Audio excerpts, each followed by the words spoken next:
La Bible précise le contenu du message évangélique. Je vous rappelle, frères et sœurs, l'évangile que je vous ai annoncé, que vous avez reçu, dans lequel vous tenez ferme. C'est aussi par lui que vous êtes sauvés, si vous le retenez dans les termes où je vous l'ai annoncé. Autrement, votre foi aurait été inutile. Je vous ai transmis avant tout le message que j'avais moi aussi reçu. Christ est mort pour nos péchés, conformément aux Écritures. Il a été enseveli et il est ressuscité le troisième jour, conformément aux Écritures. Ensuite, il est apparu à Céphas, puis aux 12. Après cela, il est apparu à plus de 500 frères et sœurs à la fois, dont la plupart sont encore vivants et dont quelques-uns sont morts. 1 Corinthiens 15, 1, 6. Dans ce passage, Paul souligne la primauté de l'Évangile. Il est de première importance.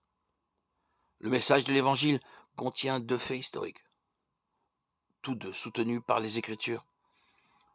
La mort du Christ et sa résurrection. Ces deux faits sont étayés par des preuves supplémentaires. La mort du Christ est prouvée par son enterrement et sa résurrection par des témoignages oculaires.